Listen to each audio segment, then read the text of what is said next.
या तो बंद कर ले तो ठीक है। जय महेश।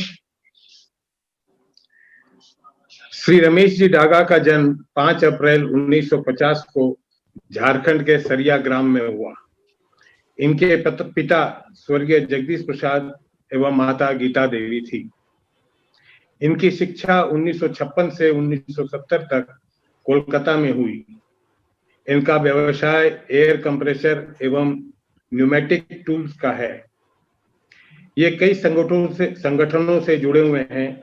उनमें मुख्य है आरएसएस, एनसीसी। ये समाचार पत्रों के संवाददाता भी रहे हैं सरिया से। ये प्रजापति ब्रह्म कुमारी से भी जुड़े हुए हैं। 1985 से कोलकाता में विभिन्न स्कूलों और कॉलेजों में मोटिवेशनल लेक्चर भी दे चुके हैं। इन्हें किसी भी विषय पर बोलने दिया जाए तो ये बिना तैयारी के तुरंत उस पर बोल सकते हैं। 2004 में व्यवसाय से संपूर्ण व्यवसाय को छोड़ दिया और संन्यास ले लिया व्यवसाय से। 2010 में रामकृष्ण मिशन आश्रम सरिया के ट्रस्टी नियुक्त हुए। कई स्कूलों के बच्चों की पढ़ाई के लिए कंप्यूटर दिए। 2017 में human rights and social justice ने इन्हें राष्ट्रीय सलाहकार बनाया। 2019 में रांची के सांसद श्री संजय सेठ द्वारा सामाजिक कार्यों के लिए इन्हें अभिनंदित किया गया। झारखंड के कई स्कूलों में ये मोटिवेशनल स्पीच दे चुके हैं। श्री रमेश जी डागा, अब ये मंच आपका है, कृपया आगे आए। जय महेश।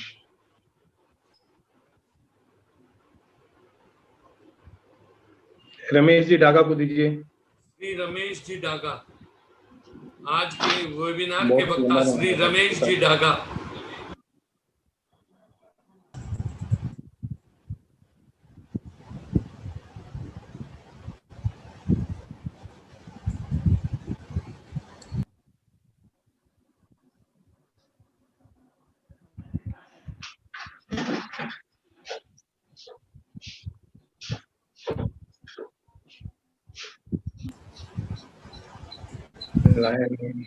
आदरणीय रमेश जी, आप अपने आप को अनम्यूट कर लें। ओम शांति। मेरी आवाज आ रही है? आ रही है। ओम शांति। ओम शांति। ओम शांति।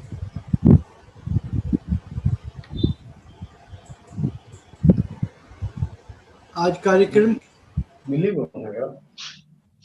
पहली शुरुआत एक प्रकार से कही जाए तो हम लोगों ने ओम शांति के नारे के साथ किया।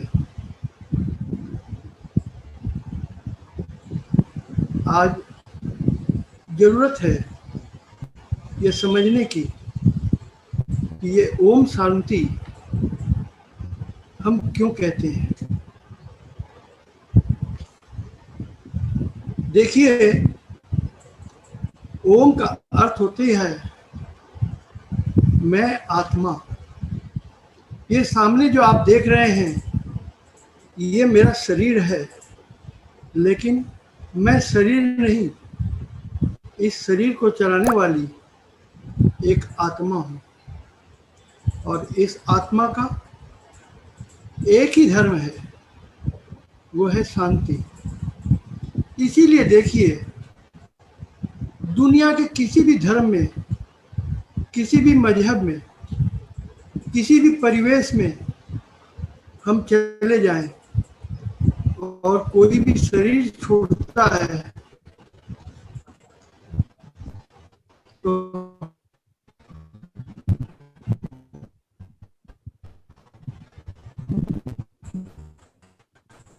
एक ही शब्द कहते हैं,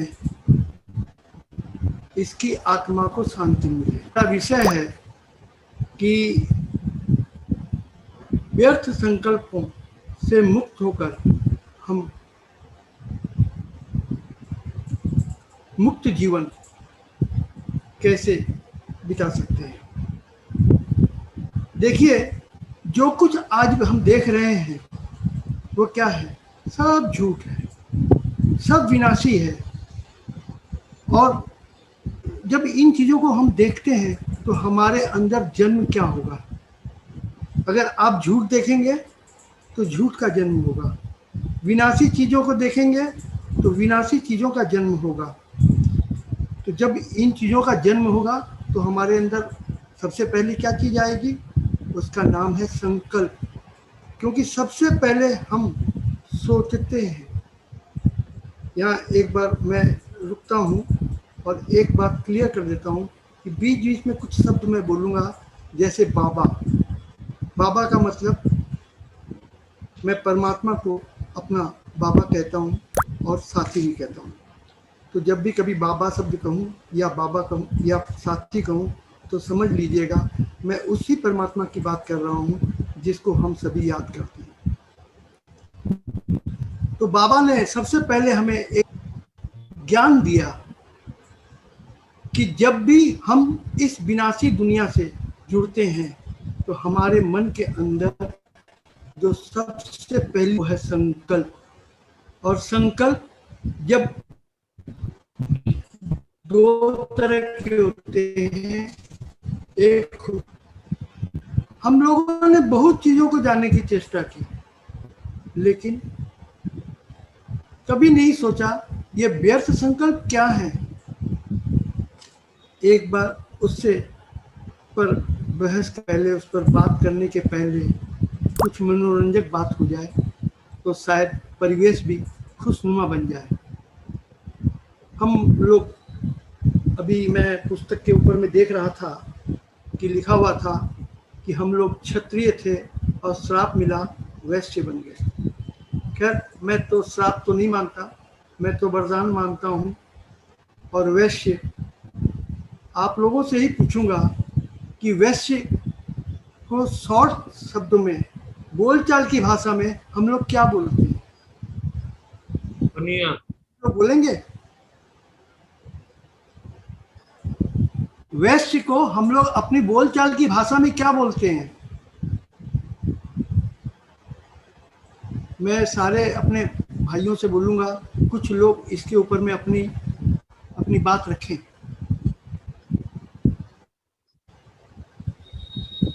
हो सकता है कि सबको परमिशन ना हो, तो चलिए मैं ही बता देता हूँ।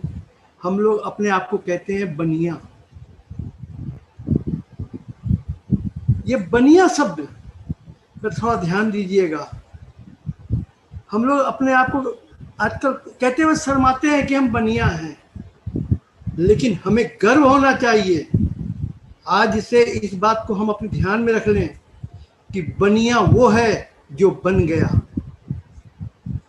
तो हम लोग बनिया हैं। हमें बनिया की जो श्राप नहीं, हमें वरदान मिला कि तुम बन गए। हम मेहनत से आज संख्या में भले ही कम हो, जैसे कि हमारे भाई अजय जी काबरा कह रहे थे कि हम लोग संख्या में बहुत कम हैं, लेकिन हीरे तो सदैव कम होते हैं। तो हम बन गए।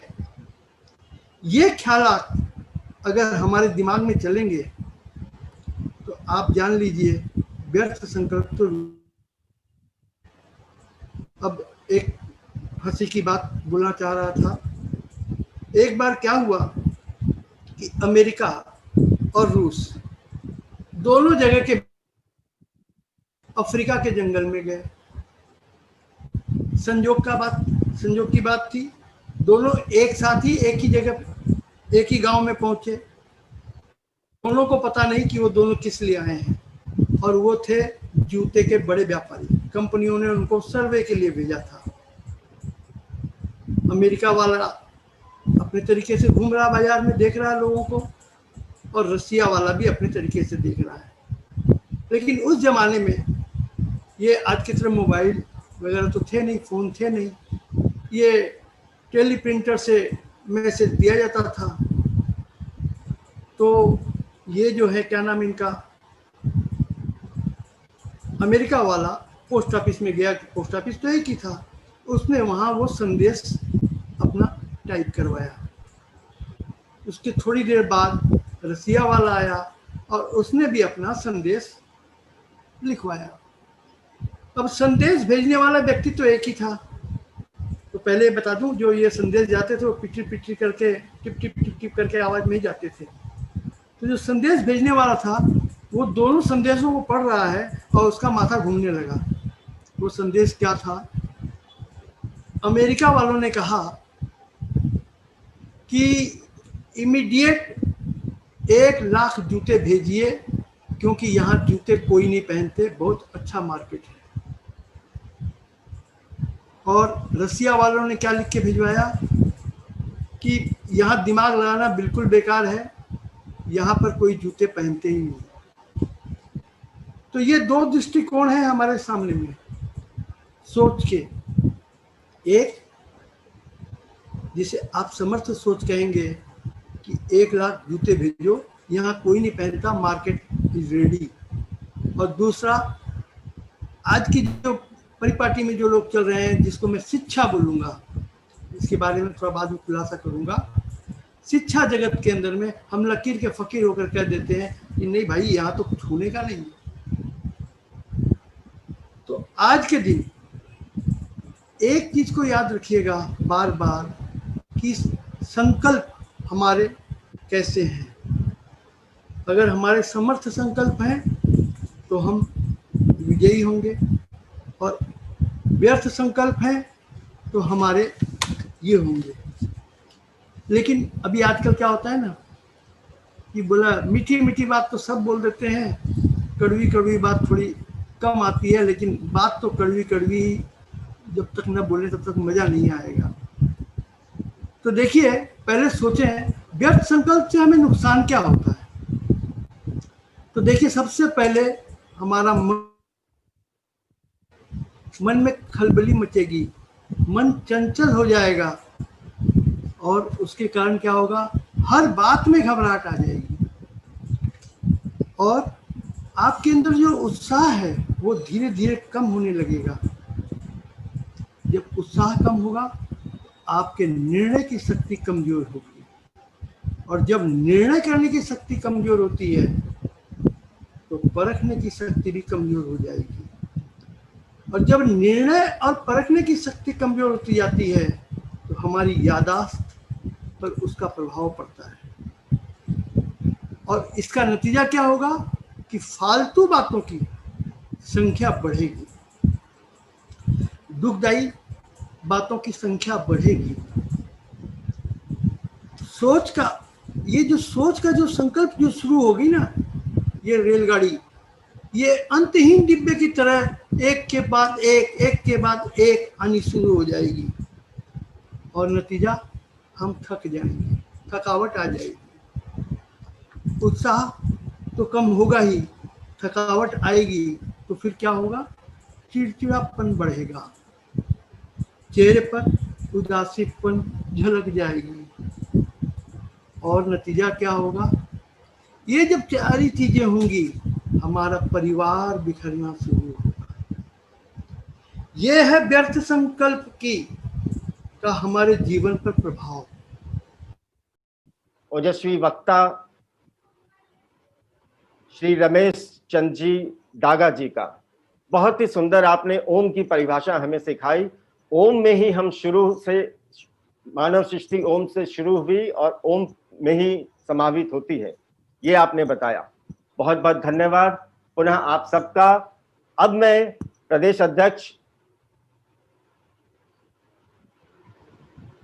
मैं हमारे प्रदेश अध्यक्ष श्री धूत जी से आज्ञा चाहूंगा इस सभा की समाप्ति की घोषणा की। मैं इस सभा से जुड़े हुए सभी सदस्यों को बहुत ही आभारी हूं, जिन्होंने कि अपना बहुमूल्य समय हमें देके हमारे इस विमोचन को और इस प्रोग्राम को एक उच्चतम दिशा की ओर पहुंचाया। मैं अपने सभी प्रदेशों और पूर्वांचल के सभी प्रदेश अध्यक्षों एवं महासभा के सभी संगठन, सभी पदाधिकारियों का भी आभारी हूं जिन्होंने अपना बहुमूल्य समय दिया, और अपने झारखंड बिहार प्रदेश के सभी अंचल के पदाधिकारियों का भी आभारी हूं जिन्होंने हमें एक नई दिशा देके आगे बढ़ने के लिए प्रेरित किया। जय महेश। इस विषय में कोई भी गलती हो गई हो तो उसके लिए मैं सभी से क्षमा प्रार्थी हूं। जय महेश।